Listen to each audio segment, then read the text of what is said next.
Imagine a story not written in history books, but in stone, in forgotten ruins, and in objects buried beneath the earth. Across the planet, enigmas exist that defy our understanding. Constructions impossible for their time, peoples who disappeared without explanation, and discoveries that challenge what we think we know about the past. What secrets do civilizations hold that time tried to erase? The only certain thing is that the more we discover, the more mysteries emerge.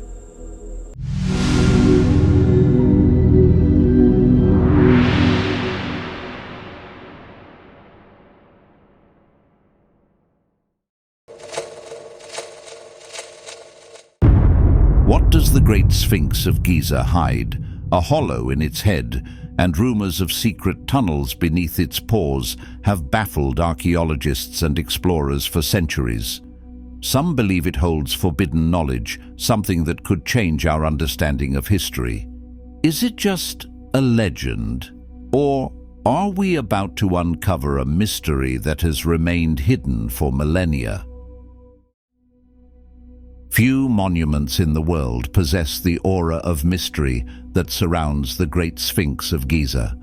Carved into the Egyptian plateau more than 4,500 years ago, this enigmatic figure, with the body of a lion and the face of a human, continues to generate questions whose answers seem buried beneath centuries of history. One of the greatest mysteries surrounding the Sphinx is the hollow discovered on top of its head and the possibility of secret tunnels extending beneath its structure. This discovery has fueled fascinating theories about underground passageways, ancient Egyptian secrets, and forgotten knowledge of an advanced civilization. The gap in the Sphinx's head has been documented in photographs and archaeological records, although to this day, official studies consider it a natural deterioration or the result of ancient restoration attempts. However, independent researchers and unofficial Egyptologists maintain an alternative hypothesis. The gap is not accidental, but the entrance to a secret tunnel. This theory is based on geological studies that revealed anomalies beneath the Sphinx, as well as on explorations using ground-penetrating radar equipment. According to these analyses, hollow structures or spaces appear to extend beneath the statue, perhaps connected to the Great Pyramid of Giza. This idea, fostered by researchers such as Robert Schoch and Graham Hancock, suggests that these tunnels could hold vital information from a civilization even older than that of the Egyptians themselves. Researcher and writer John Anthony West also defended the theory of tunnels at the base of the Sphinx, arguing that these passageways could be doors to an Egyptian Hall of Records, a mythical place mentioned in ancient legends. According to these stories, the chamber would contain vast knowledge of astronomy, engineering, and spirituality, inherited from a lost civilization that predated the pharaohs. The possibility of a secret tunnel has also been explored in several documentaries, sparking public fascination with a sphinx that could hide secrets far deeper than we imagine. While official archaeological authorities, such as Egypt's Supreme Council of Antiquities, maintain a conservative stance on the matter, some details have escaped their control. In 1978, an American expedition led by Dr. Joseph Shaw claimed to have discovered an underground chamber near the Sphinx. Although their investigation was limited, the discovery reinforced the idea of a secret tunnel system. To date, access to the hollow in the Sphinx's head remains restricted, and the tunnels beneath the Giza Plateau, if they exist, still await discovery. The lack of confirmation only fuels the fascination and mystery. Did the ancient Egyptians design the Sphinx as a guardian of secret knowledge? And if so, what are these secrets that remain buried beneath its gigantic form? The Sphinx remains a silent protector of a hidden past, inviting those who observe it to decipher the enigmas that could rewrite history itself.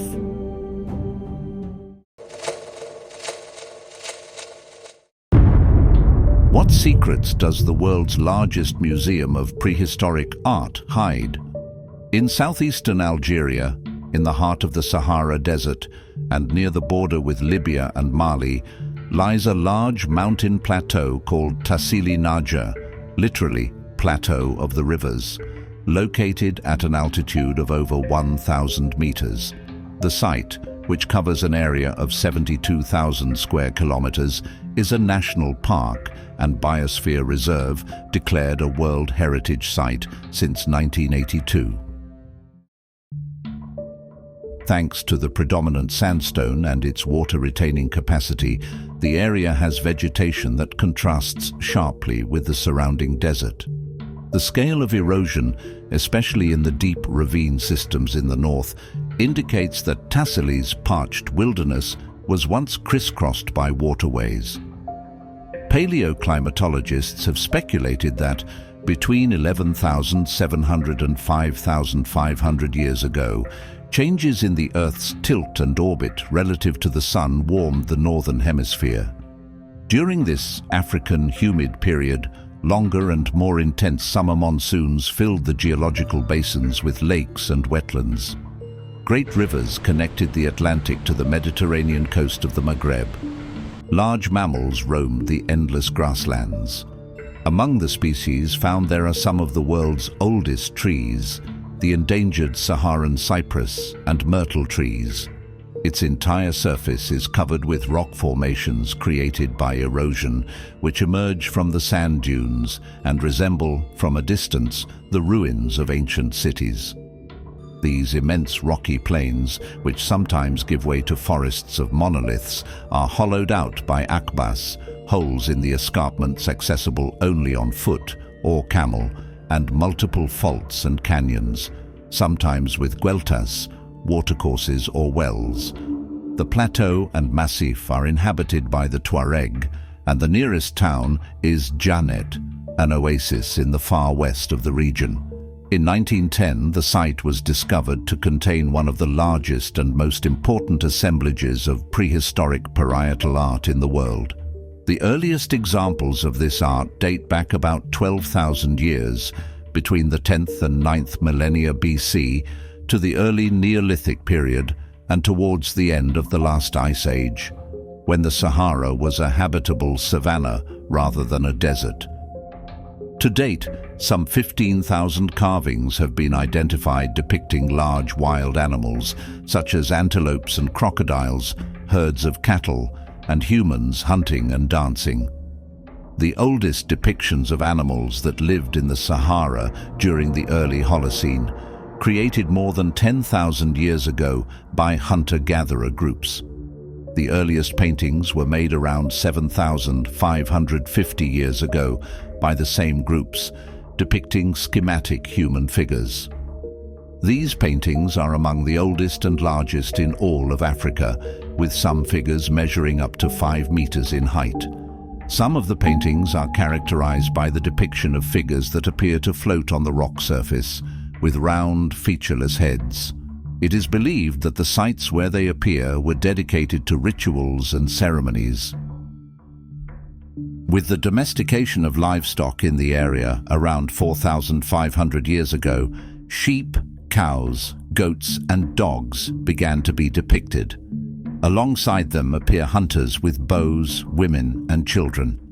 From approximately 1000 BC, with the complete desertification of the Sahara, figures of camels, which had replaced donkeys and cattle as the primary means of transportation, appeared. This coincides with the development of long-distance trade routes used by caravans to transport salt and other goods.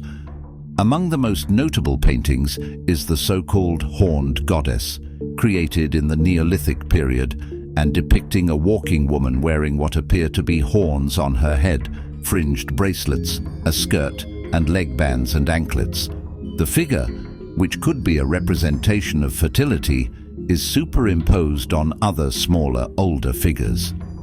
The horned goddess of Tassili is an early example of the African sacred feminine. Her femininity, fertility, and connection with nature are emphasized as the Neolithic artist superimposes the figure on other smaller, older figures. The use of bull horns is a common theme in later roundhead paintings, reflecting the continued integration of domesticated cattle into Saharan daily life.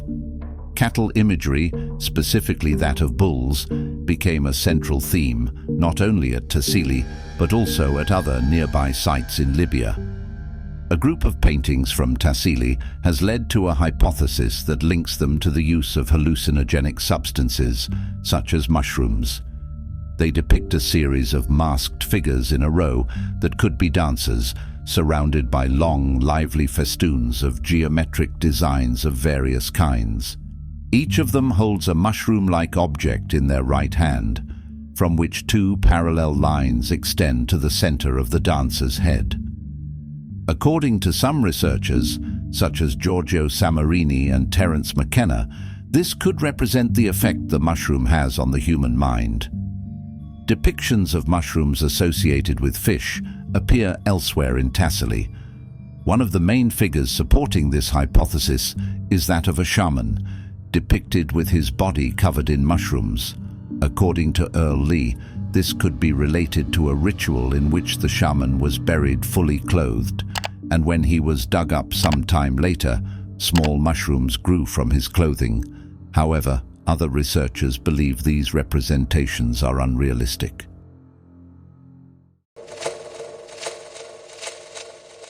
Tiwanaku, also known as Tiwanaku, is one of the most enigmatic and ancient archaeological sites in South America, located approximately 4,000 meters above sea level on the Bolivian Altiplano Plateau near Lake Titicaca.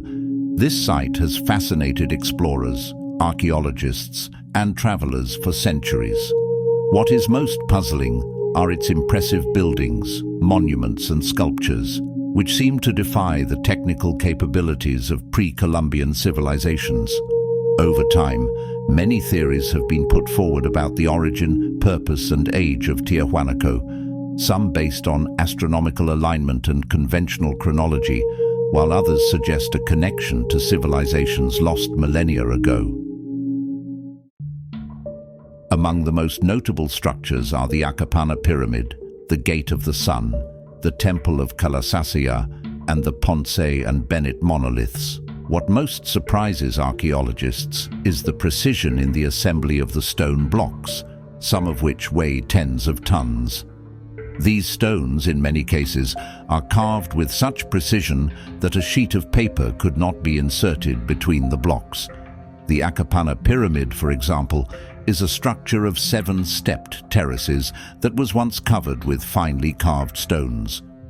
Although it is now eroded, the remains of its design suggest impressive hydraulic engineering skills, as there was a sophisticated system of underground channels for rainwater drainage. Another enigmatic example is the Sun Gate, a single-piece andesite monolith weighing approximately 10 tons. The intricate carving at the top, with depictions of anthropomorphic figures and astronomical symbols, has been the subject of intense study. Some experts believe these figures represent a solar and lunar calendar, which would indicate that the builders of Tiwanaku possessed profound astronomical knowledge. The Ponce and Bennett monoliths are stone sculptures depicting human figures with details of clothing and ritual objects. Fascinatingly, these monoliths have styles that seem ahead of their time, displaying a level of mastery in stone carving that was not expected from a civilization of that time.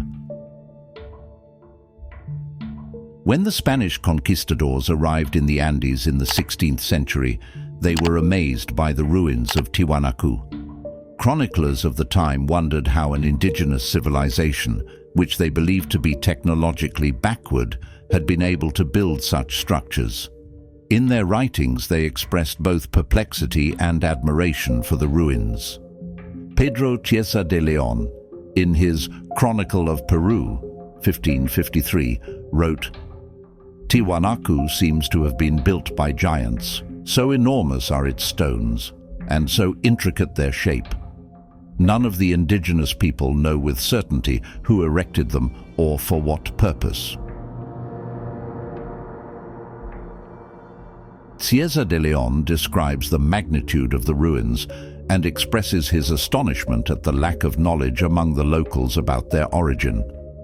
Other chroniclers, such as José de Acosta, in his work Historia Natural y Moral de las Indias, 1590, also mention Tiwanaku. Acosta wrote, "They are ruins so ancient that the inhabitants themselves cannot say where they came from or who built them."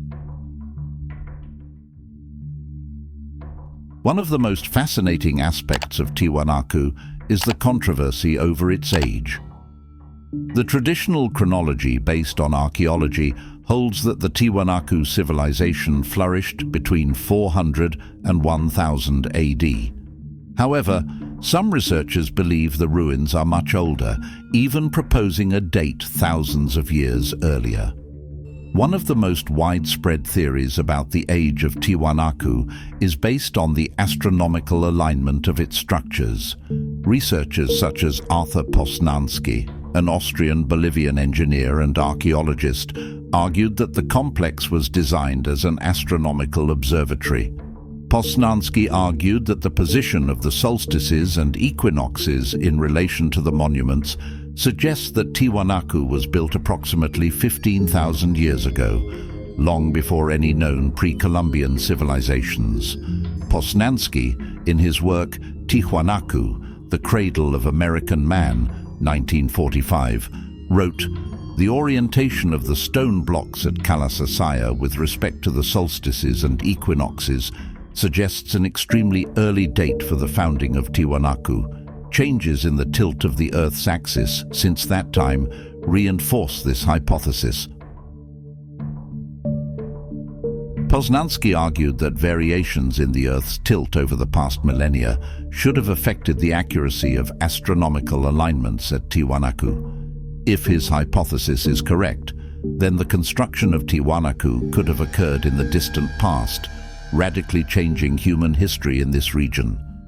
Other theories propose that the stone blocks were transported using advanced engineering techniques that we still do not fully understand. The lack of nearby quarries, the hardness of the stones, and the colossal weight of some blocks have led some researchers to suggest that the builders may have used magnetic levitation methods or lost technology, although these ideas are considered marginal in mainstream archaeology. The Aymara people have their own legends about the site. According to oral tradition, Tiwanaku was the place where the gods created humanity. The best-known legend is that of the god Viracocha, who emerged from the waters of Lake Titicaca and created the sun, moon, and stars at Tiwanaku. Viracocha also created the first human beings from stone at this location and then dispersed them throughout the world. This connection between Tiwanaku and cosmogonic myths reinforces the idea that the site not only had an astronomical and ceremonial function, but was also considered sacred. Tiwanaku remains one of the greatest mysteries of Andean archaeology. Its constructions, as enigmatic as they are impressive, defy conventional explanations about the technical capabilities of pre-Columbian civilizations. The Spanish chroniclers who visited it in the 16th century were equally perplexed, and modern theories about its age and purpose continue to be debated.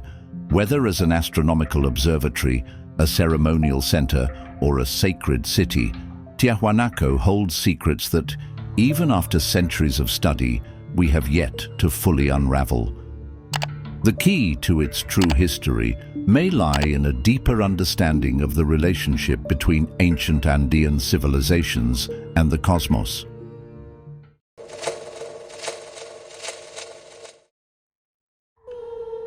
The Chinchorro mummies represent one of the most fascinating and enigmatic archaeological discoveries in South America. This ancient people, whose existence dates back approximately 9,000 years, developed complex mummification techniques that predate Egyptian ones by nearly 2,000 years. However, what is most intriguing is not only their age, but also their purpose and the meticulous workmanship of these bodies, which leave questions and challenges for archaeologists and historians to this day.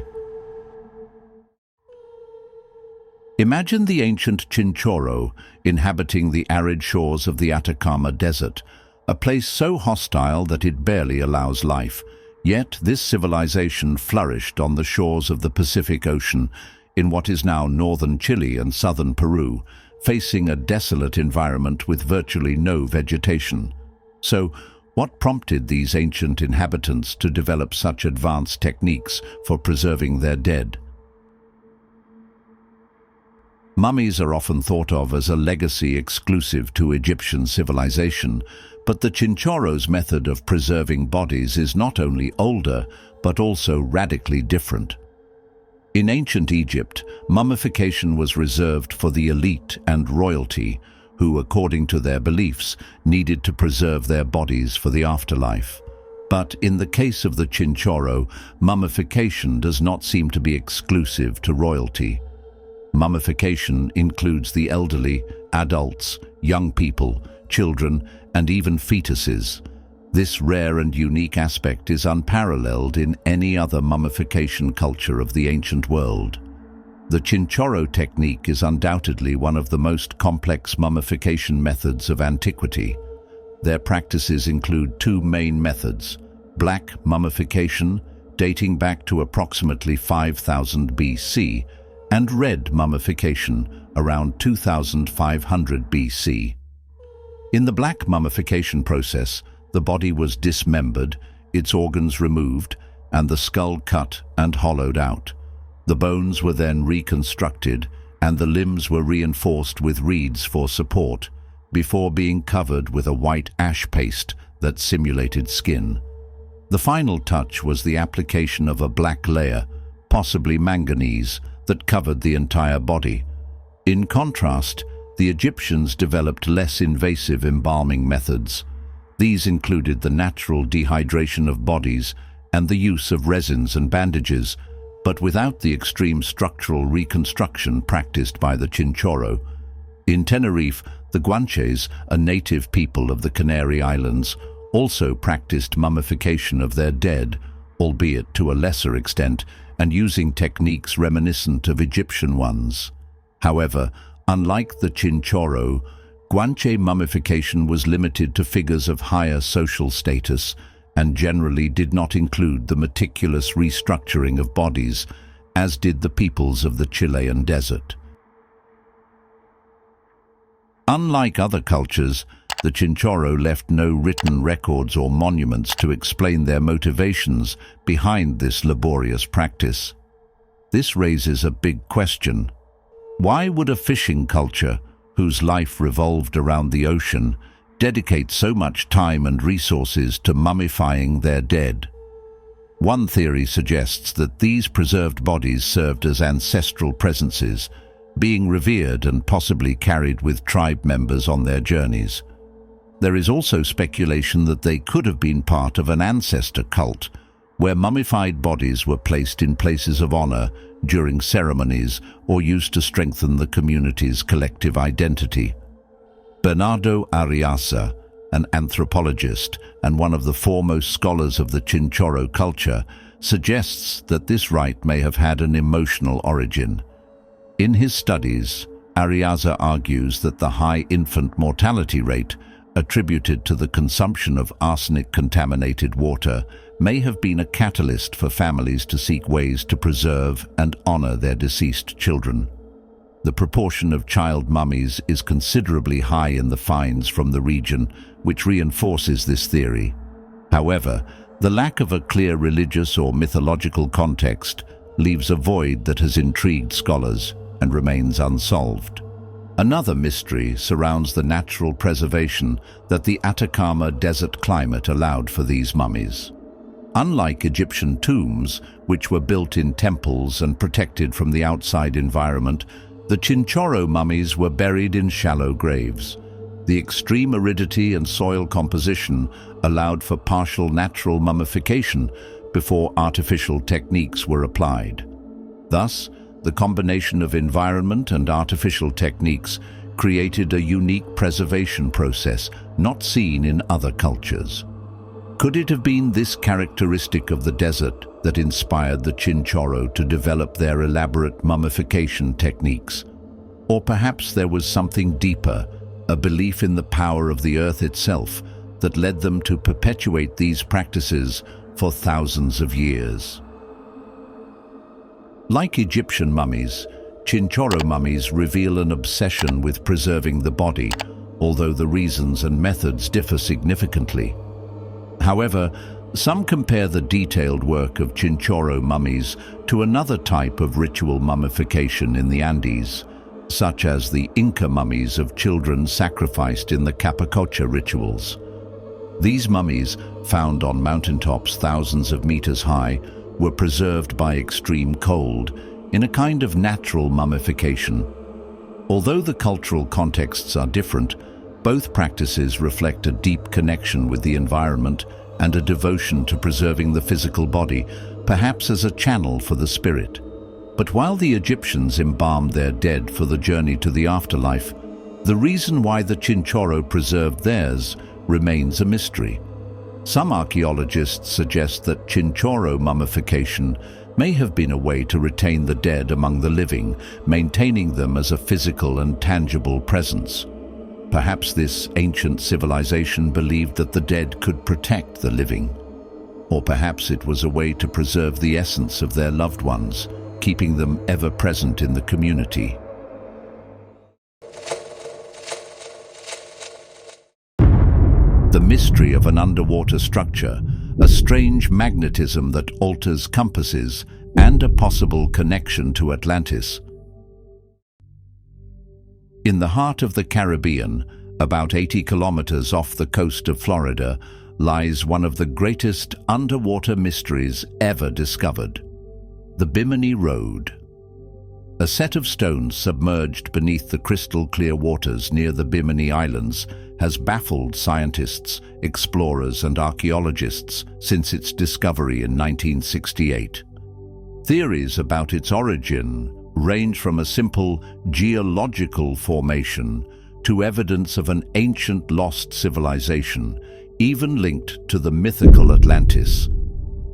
With this air of mystery, the enigma of the Bimini Road continues to attract those seeking answers beyond the obvious. On September 2nd, 1968, Joseph Manson Valentine, Jacques Mayol, and Robert Angove, diving at a depth of 5.5 meters, 18 feet off the northwest coast of North Bimini, discovered a series of large, rectangular stones arranged in a seemingly organized pattern underwater off the island of North Bimini, Bahamas. The stones, arranged in a straight line parallel to the shore, spanned almost a kilometer in length, and their arrangement suggested an artificial structure, leading to speculation that they were not simply a natural formation. The precise arrangement of these flat rocks and their sharp edges led scientists to debate their true origin. Within the scientific community, the discovery generated two opinions. One, which defends the geological hypothesis, maintains that the stones are the result of a natural phenomenon known as beach rock, a sedimentary formation common on tropical coasts. However, the perfect arrangement and alignment of these stones, and their similarity to other megalithic monuments around the world, suggest that they are not a work of chance. This latest group of researchers began to wonder if this discovery could be related to the search for the legendary Atlantis. One of the most celebrated researchers involved in the mystery of the Bimini Road is writer and researcher Graham Hancock. Known for his alternative approach to history and his books on lost civilizations, Hancock has extensively explored the possibility that structures like the Bimini Road are evidence of a more ancient and advanced past than conventional archaeology accepts. Hancock suggests that the Bimini Road could be part of a global network of megalithic sites dating back to before recorded history, and that advanced civilizations like Atlantis could have existed at a time when sea levels were much lower, before the end of the last ice age, approximately 11,600 years ago. According to Hancock, this date coincides with Plato's accounts of the disappearance of Atlantis, lending credence to the possibility that the Bimini Road is one of the few remnants to have survived the global cataclysm that sank Atlantis into the ocean. Hancock describes the Bimini Road as a possible harbor or dock belonging to this lost civilization, although this hypothesis has been met with skepticism by traditional archaeologists. However, the lack of conclusive evidence supporting either the natural or artificial hypotheses keeps the mystery alive, attracting both believers and skeptics. The scientific team that has studied the Bimini Road has proposed that the rocks that make up this structure could be the result of a natural sandstone cementation process. According to this theory, the rocks would have been shaped by wind and water erosion, giving them the appearance of carved slabs. This phenomenon, known as beach rock, occurs when minerals dissolved in seawater cement sand grains and shells together, forming a hard layer on the seabed.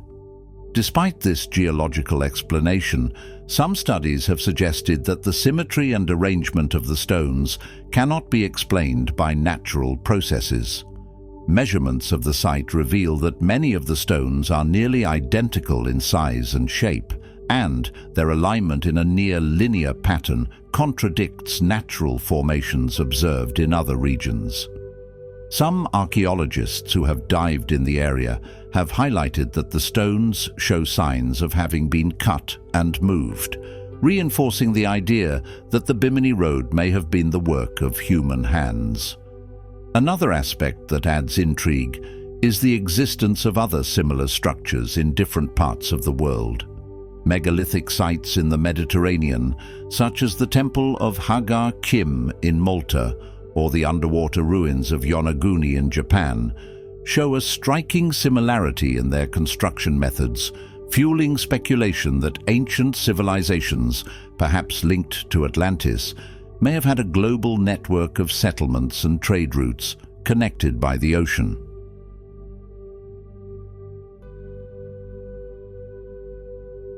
Beyond geological and archaeological theories, the Bimini Road has attracted the attention of those interested in the esoteric and the paranormal. The stones are said to possess unusual magnetic properties that disrupt compasses and other measuring instruments.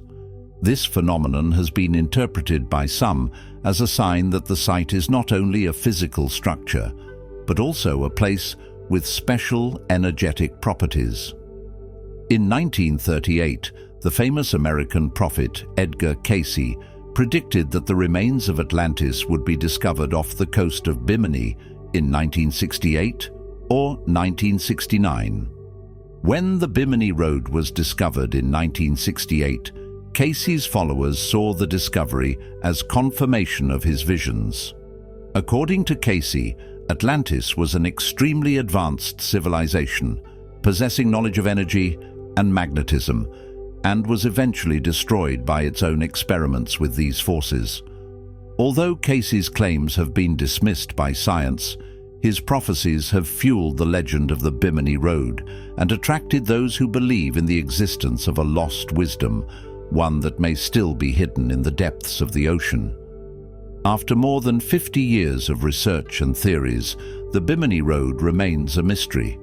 Geological and archaeological evidence has failed to reach a definitive conclusion, and while some scientists insist the stones are a natural formation, others continue to explore the possibility that they are the remains of an ancient, advanced civilization.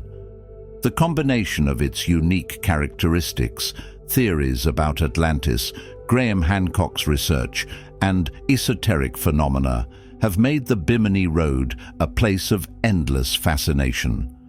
Until more conclusive evidence is discovered, it will remain an enigma submerged in time, hidden beneath the waters of the Caribbean, attracting those who seek answers beyond the known.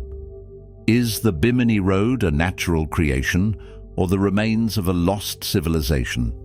Perhaps the ocean, with its immense power, still holds secrets that will one day reveal the truth.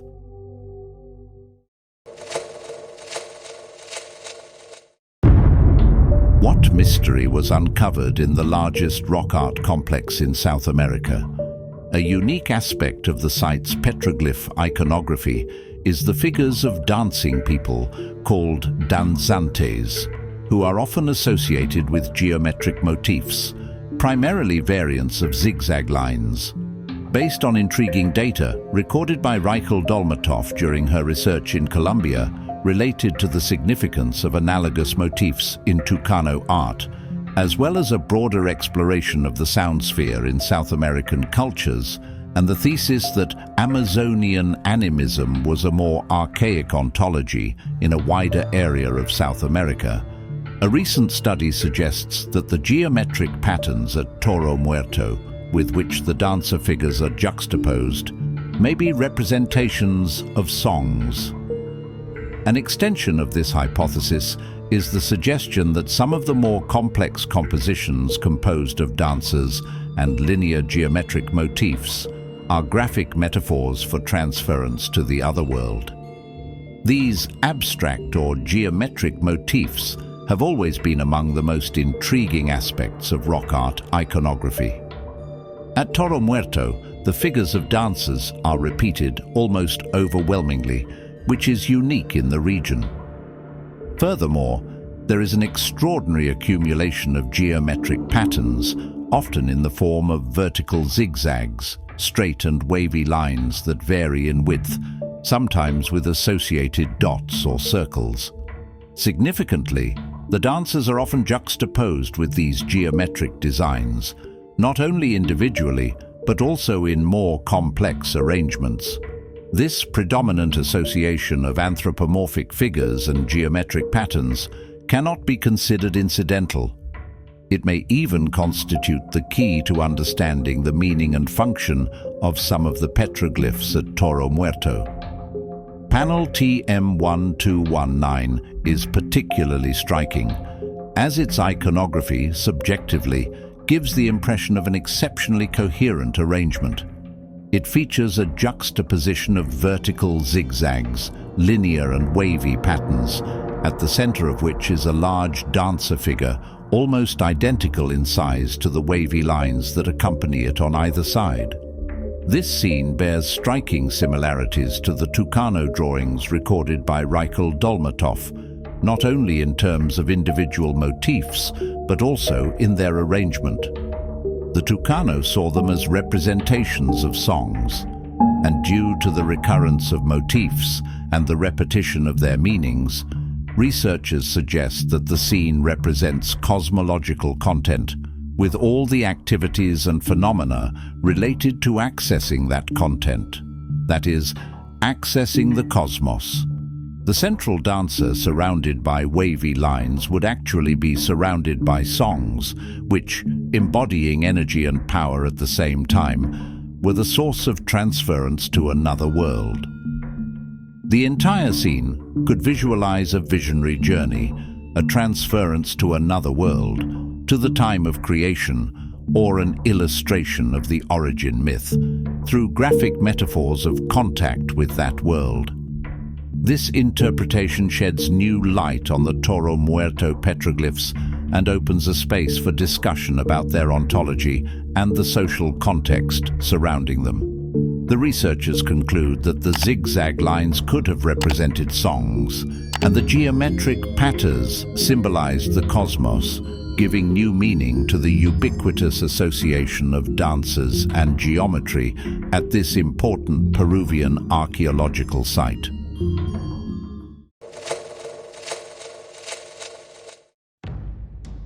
Hidden among the misty landscapes of northern Japan, there is a mystery that official history has been unable to erase.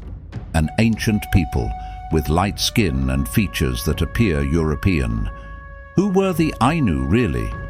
A forgotten Asian tribe, or the last vestiges of a lost civilization that predates the Japanese? For centuries, the Ainu lived in isolation among the forests of Hokkaido and the Kuril Islands, but their traces were almost erased. An aboriginal people of Japan before the Yayoi migrations that formed the current Japanese population. Today we will explore the hidden origins of the Ainu people, their enigmatic culture, and their struggle to survive the marginalization imposed by the Japanese Empire. A journey to the heart of a legacy that challenges everything we think we know about the history of Asia.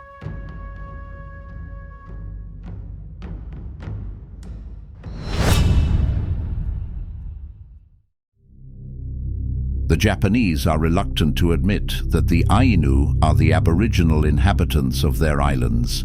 They prefer to believe that the sun goddess, Amaterasu, created the land expressly for them. They are also bothered by the Ainu being classified as Caucasians, members of the barbaric white race inhabiting Europe.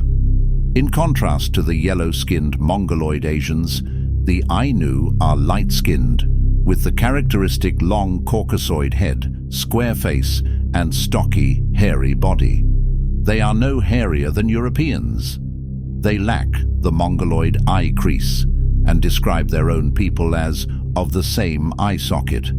Carlton Kuhn, the American anthropologist and authority on the races of man, stood next to an Ainu and observed that except for the Ainu's wider set eyes and the low bridge of his nose, the two could have been brothers.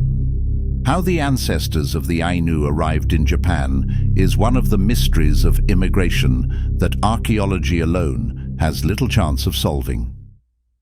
When the Yayoi, the ancestors of the Japanese, invaded the islands around 300 AD, they encountered an older people they called the Emishi, the barbarians. These Ainu, a word meaning man, were simple hunters and fishermen. They were forced to retreat northward, and the Japanese applied unrelenting and increasing pressure as their agricultural and pastoral population expanded. Settled farming and animal husbandry gave them irresistible superiority over the primitive foragers. A report submitted to the emperor in 805 refers to the drain on the treasury caused by constant fighting with the Ainu.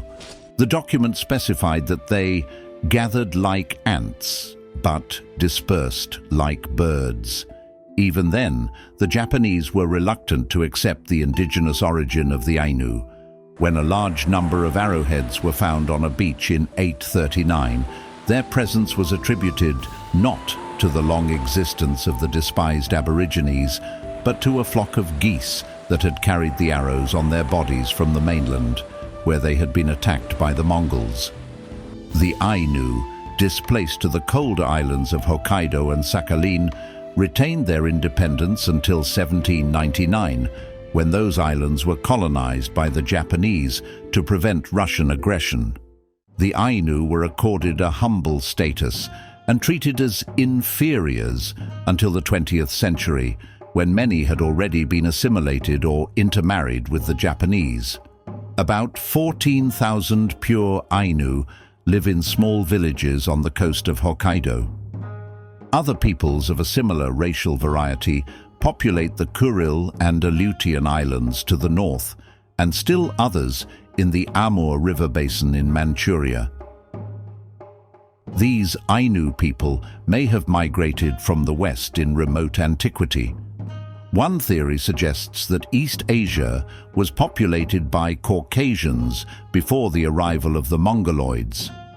Another theory explains the legend of white, bearded men in Mexico and Peru due to the crossing of the Bering Strait by the Ainu during the Mongoloid invasion, which populated the American continents shortly before or after the last ice age. This theory received some support from the discovery in 1958 off the coast of Ecuador of pottery with a design similar to that made by the ancestors of the Ainu. The modern Ainu have no traditions relating to migration from an original homeland. None of their customs or ideas reflect typical Caucasian spiritual beliefs or values.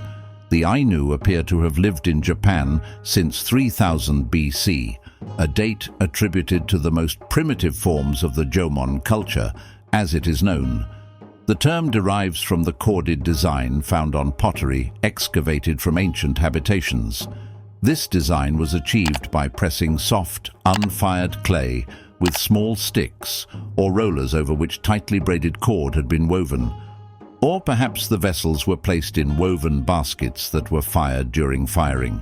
This is a distinct design, not used by any primitive people except the Ainu, who, at least until the 19th century, employed it in carving wooden ornaments and weaving. This is not the only link between the Ainu and the primitive culture that existed in Neolithic times. The Ainu sunk their houses several feet below the ground, dug post holes, and built sloping roofs that rose to a peak, exactly as the Ainu did until recent times, when they abandoned the sunken ground and replaced it with stone slabs and open hearths. The Jomon built large mounds of shells, the remains of their food, another Ainu characteristic derived from their fishing industry.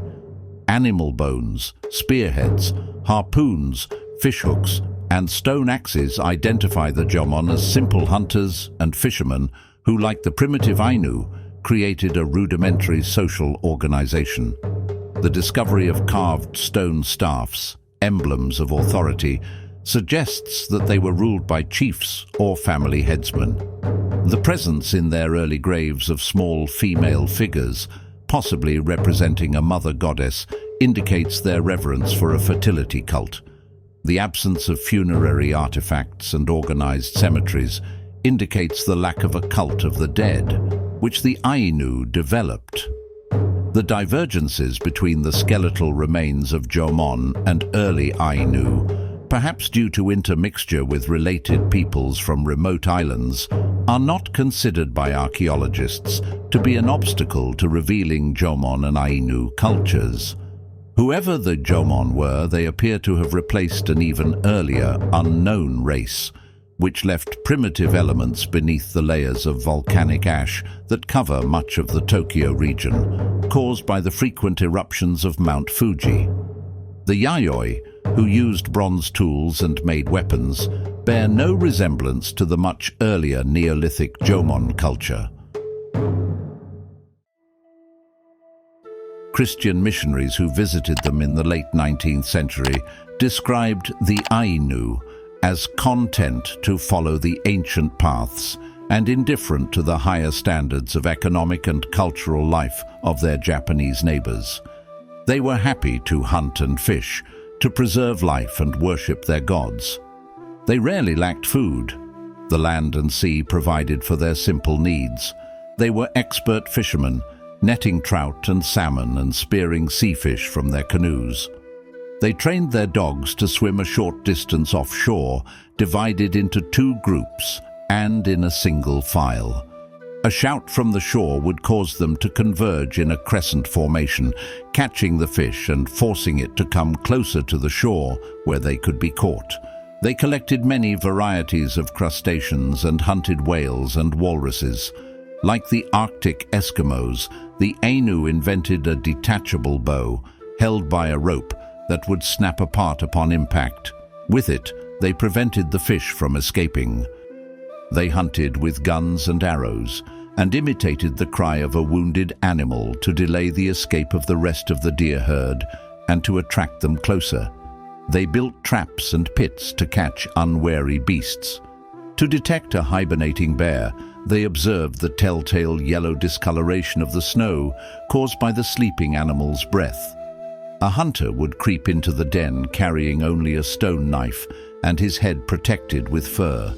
His task was to draw the bear out, which was awaited by the other hunters. The young bear cubs were taken home, where they were raised for the sacrificial ceremony, the occasion of the great annual festival, when these animals were killed to serve as messengers to the gods, to assure them of the Ainu's devotion and thus counteract adverse rumors carried by other animals. The Ainu believed in the existence of spirits who descended in a hierarchy from the supreme god, creator of life. Their religion was not formalized. There were no Ainu priests, only sorcerers who practiced magic.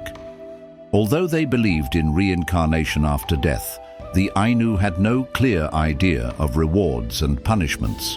Every human being was afflicted by demons, who were personified by dwarves, the oldest inhabitants of the earth. Even the most fanatical missionaries found no evil in the Ainu religion. They observed the high standards of morality and justice of that people. Transgressors of customary conduct were judged by a council of elders who considered each case carefully. A man could be required to prove his innocence by removing a stone from a vat of boiling water or an ember from a burning fire. Burned skin betrayed his guilt, a form of trial practiced in medieval Europe. The guilty person was never put to death. He could be fined, beaten, or expelled from the community, depending on the nature of his offense.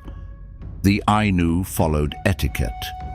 Inside the house, a single, undivided room about 6 meters long, each person had their assigned space. The guest of honor next to the wall farthest from the door, the less important guest closest to the entrance, and the husband and wife next to the hearth. There was no furniture. Everyone sat or lay on mats. By the mid-19th century, the Ainu had adopted the custom of the kimono as common attire. Their fiber garments were reserved for ceremonial occasions. Women wore ankle-length gowns. A man could marry as many wives as he could support. Having several wives was considered proof of virility. The Ainu had no written language. Their language is very different from all others, making it impossible to classify them. Like their customs, it provides no clue as to the origins of the people. Before the arrival of the Japanese, the Ainu lived in comparative isolation and had little contact with other people. They were content with their hard life, their daily struggle for survival, their dreary, cold and drafty homes. Missionaries found them depressed by the advance of civilization. One Ainu told the venerable Dr. John Batchelor, "Our fathers lived peaceful lives, without worry or anxiety. They lived with great contentment and general happiness. But now everything has changed, and the struggle for existence is destroying us."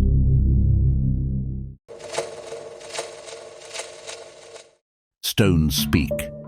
Whispers of a forgotten time resonate in the depths of impenetrable jungles, on windswept coasts, and on plains where silence is the only witness to the past. Among these shadows of history, one symbol recurs with disturbing consistency at all latitudes of the planet: the spiral. Is it a simple coincidence, or perhaps a vestige of something older than human memory? How is it possible that civilizations separated by oceans and centuries share the same image? What did it mean to them? A map to the unknown? A cosmic code? Or the signature of a lost civilization that watches us from the mists of the past? The answers seem to hide within the stone, waiting to be deciphered. This is the story of a symbol that transcends continents and millennia, found in temples, tombs, ceramics and petroglyphs, a message that connects us to the dawn of human thought. What were our ancestors trying to tell us? How is it possible that cultures separated by oceans and deserts used the same pattern to represent their worldview? From the hills of Ireland to the plains of Mongolia, from the deserts of North America to the jungles of Colombia, the spiral has been traced in stone, carved in bone, and painted on ceramic. We find it since the pre-dynastic periods of Egypt, in the petroglyphs of Utah, in the prehistoric tombs of Newgrange, and even in Ecuador. Some see it as a symbol of life and death, a representation of the eternal cycle of existence. Others associate it with the galactic spiral, with the movement of the sun across the sky, with the vortex of water in a whirlpool. But the fact that seemingly uncontacted civilizations shared this same image has led some to propose even bolder hypotheses. What if it wasn't a coincidence? What if these spirals were a vestige of ancient, shared knowledge, a code we have yet to learn to decipher? Some suggest that the spiral is a remnant of a vanished mother civilization, a culture that, before cataclysms buried its cities beneath the waves or the jungle, left its legacy etched in stone. Graham Hancock and other alternative researchers have proposed the idea that an advanced civilization existed before the end of the last ice age. It is believed that these societies may have passed on astronomical, architectural, and symbolic knowledge to later cultures such as the Sumerians, Egyptians, and Olmecs. The spiral, as a representation of the cycles of the cosmos and eternity, could have been part of that ancestral knowledge. Some of the spiral petroglyphs appear to have been designed to mark astronomical events. In the southwestern United States, in Chaco Canyon, a spiral petroglyph receives the exact sunlight during the summer solstice, projecting a line of light down its center.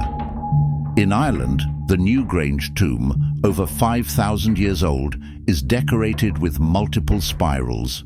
Every winter solstice, sunlight penetrates through a narrow opening and illuminates the interior of the tomb with mathematical precision. Was this a coded message from ancient astronomers indicating their understanding of cosmic cycles?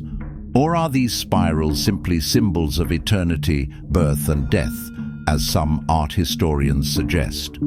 In the deserts of Arizona and New Mexico, Native American spiral petroglyphs have been interpreted as representations of the soul's journey. The Hopi believe the spiral symbolizes the path of the ancestors, guiding the spirits to their next destination. In the Colombian rainforest, pre-Hispanic cultures carved spirals into rocks that some have linked to shamanic practices. These images are believed to represent the shaman's trance, a spiritual journey that follows the same pattern as the smoke swirls of their sacred rituals. The mystery of the spiral remains unsolved. It is found in tombs, temples, ceramics and petroglyphs, uniting cultures around the world under a common ancestral pattern. Is it a symbol of time, of the cosmos, of the soul? Or is it an echo of lost knowledge that we have yet to understand?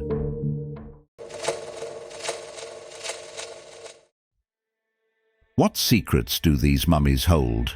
Decades ago, researchers discovered hundreds of naturally mummified bodies buried in boats in an arid desert in northwestern China. Dated to 4,000 years ago, the mummies' clothing and grave goods led some researchers to postulate that they were migrants from Western Asia. However, new DNA evidence published in the journal Nature suggests that the so-called Tari mummies were actually directly descended from a population that inhabited the region during the Ice Age. Initially, the mummies' Western attire and European appearance led to the hypothesis that they were the remains of an Indo-European group of migrants with roots in Europe, perhaps related to Bronze Age herders in Siberia or farmers in what is now Iran. They had blonde, brown and red hair, large noses, and wore shiny, sometimes elaborate, clothing made of wool, fur or cowhide. Some wore pointed hats, similar to those worn by witches, and some of their clothing was made of felt or woven cloth, suggesting ties to Western European culture. Others wore plaid fabrics reminiscent of the Celts, most notably one of the mummies known as the Cherchan Man, who stood over 2 meters tall, had red hair and a full beard, and was buried over 1,000 years ago wearing a tartan kilt. Another of the most famous corpses is that of the so-called princess or belle of Xiaohe, a 3,800-year-old woman with light hair, high cheekbones, and long preserved eyelashes who appears to be smiling in death. Although she wore a large felt hat and fine clothes and even jewelry, it is unclear what position she may have held in her society. These bodies were not intentionally mummified as part of any funerary ritual. Rather, the dry, saline environment of the Tarim Basin, which contains the Taklamakan Desert, one of the largest in the world, allowed the bodies to decompose slowly and sometimes minimally. The area's extreme winter cold is also thought to have aided their preservation. According to the researchers, many bodies were buried in boat-shaped wooden coffins, covered with cattle hides and marked with wooden poles or oars. The discovery of the herb ephedra in the burials suggests it had a medical or religious significance, but it remains unclear what that religion might have been, nor why some burials included concentric rings of wooden stakes. The masks, twigs, and animal bones found in the mummy cemeteries offer a tantalizing glimpse into their daily lives and rituals.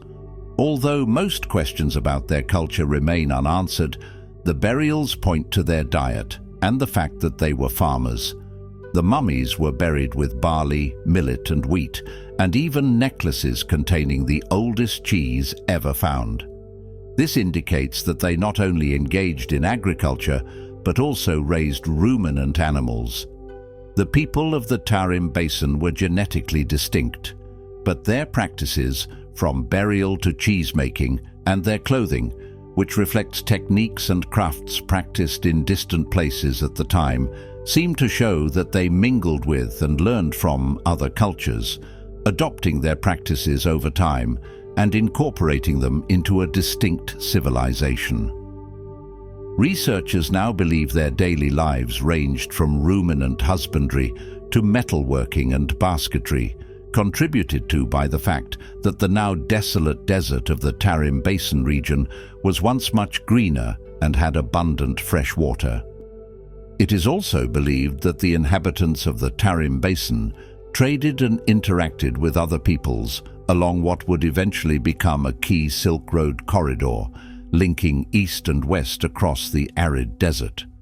In 1995, Mayer stated that the earliest mummies in the Tarim Basin were exclusively Caucasian or Europoid, with East Asian immigrants arriving in the eastern parts of the Tarim Basin around 3,000 years ago, while the Uyghur people arrived around 842. In attempting to trace the origins of these populations, Victor Mayer's team suggested that they may have reached the region via the Pamir Mountains around 5,000 years ago. Mayer said the new findings also compel a re-examination of ancient Chinese books that describe historical or legendary figures of great stature, with deep blue or green eyes, long noses, bushy beards, and red or blonde hair. Scholars have traditionally scoffed at these accounts, but now it seems they may be accurate. In 2007, the Chinese government authorized a National Geographic Society team, led by Spencer Wells, to examine the mummy's DNA. Wells managed to extract undegraded DNA from the internal tissues. The scientists extracted enough material to suggest that the Tarim Basin was continuously inhabited from 2000 BC to 300 BC, and preliminary results indicate that the inhabitants, rather than having a single origin, came from Europe, Mesopotamia, the Indus Valley, and other regions yet to be determined. It should be emphasized that all of these areas most likely have a common origin. That is, they descended from a single people in ancient times. The possible presence of Indo-European language speakers in the Tarim Basin around 2000 BCE could be interpreted as evidence that cultural exchanges occurred between Indo-European and Chinese populations at a very early date. It has been suggested that techniques such as chariot warfare and bronze making may have been transmitted eastward by these Indo-European nomads. Mallory and Mayer also note that Sidam. Before approximately 2000 BCE, metal artifacts found in cultures in the area that now corresponds to northwestern China are extremely rare, simple, and, curiously, already made of alloyed copper, and therefore questionable.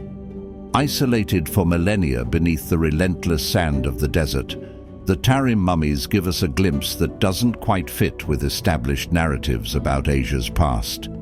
Their bodies speak a language that defies simple categories. They carry traces of vanished cultures, of technologies and customs that traveled farther and earlier than we thought possible.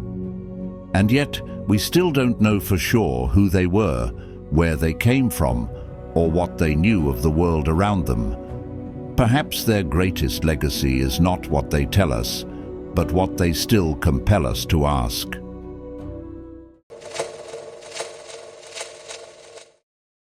In the most ancient corners of human history, there are patterns that defy conventional explanations. Among them, a little explored enigma, the sculptures found in Yemen and Mesopotamia, which bear striking similarities to the figures of the Tiwanaku culture in South America. How is it possible that civilizations separated by oceans and millennia have conceived such similar forms? Is it the product of chance, or are we looking at vestiges of forgotten knowledge? The statues found in Yemen, dating from the 3rd and 1st millennia BC, exhibit a peculiar stylization, rigid bodies, expressionless faces, and a frontal position with arms firmly attached to the torso. Some display an unmistakable gesture with both hands, a posture repeated in the iconic sculptures of Tiwanaku. The resemblance is not superficial. It goes beyond the posture and extends to details in the execution of the eyes and the arrangement of the limbs. Another striking example is the Mesopotamian figure from the 3rd millennium BC, a statue of a kneeling figure with his hands in an offering position. A nearly identical image is found in Tiwanaku, with the same posture and proportions. While Mesopotamian iconography is often linked to its religious traditions, in Andean culture, this gesture also has ceremonial connotations related to the worship of their gods and ancestors. What explanation could there be behind these parallels? Some researchers argue that these similarities are due to common cultural patterns in societies with similar power structures. Others, however, propose bolder hypotheses. What if some kind of transoceanic contact existed in ancient times? Although official history denies the possibility of exchanges between these distant worlds, the similarities in their sculptural art invite us to question the limits of what we think we know about human connections in prehistory. The mystery deepens when we look at the context of these sculptures. In Yemen and Mesopotamia, they are linked to temples and sacred sites associated with deities and rituals. In Tiwanaku, they are found in temples such as Kalasasaya or around the Puerta del Sol, a site many consider an ancient center of wisdom. While the geographical distance seems insurmountable, the recurrence of these designs suggests that there may be a lost link in history, a point of contact that we have yet to discover. Despite the skepticism of mainstream archaeology, the possibility of a remote connection between the Old World and South America continues to intrigue those who study these remains. Is it possible that these peoples shared a visual code passed down through the centuries? Could it be a shared cultural memory, an echo of a deeper unknown past?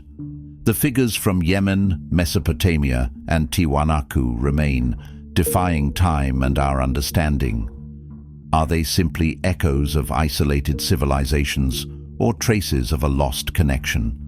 Were they conceived under the same inspiration? a princess of the Nile, an epic journey across the Mediterranean, and a surprising connection between Egypt and Scotland.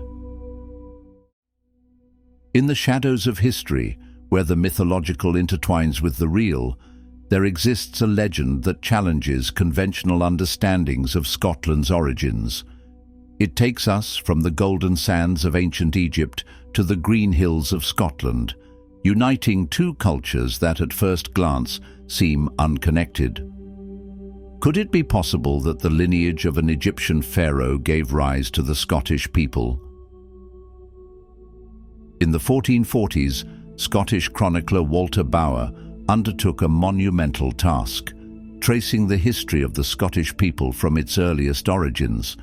His work, the Scotichronicon, revealed a bold and fascinating claim. The Scots not only had ancient roots, but were directly descended from the ancient Egyptians, specifically from Scota, daughter of an Egyptian pharaoh. The legend of Scota is intertwined with the figure of Gaethelos, also known as Gaud Hal Glas in Irish traditions. According to the story, Gaethelos lived during the time of Moses and was miraculously healed by him after being bitten by a snake. Moses prophesied that his descendants would find refuge in a land free of poisonous snakes. Niul, one of Gaudhal Glas's grandsons, was invited to Egypt as an instructor by a pharaoh. In Egypt, Niul married the pharaoh's daughter Scota. However, his stay in the land of the pharaohs would not last long. A successor pharaoh, hostile to foreigners, expelled Niul, Scota, and their entourage. Thus began a long pilgrimage across the Mediterranean until they settled temporarily in Spain.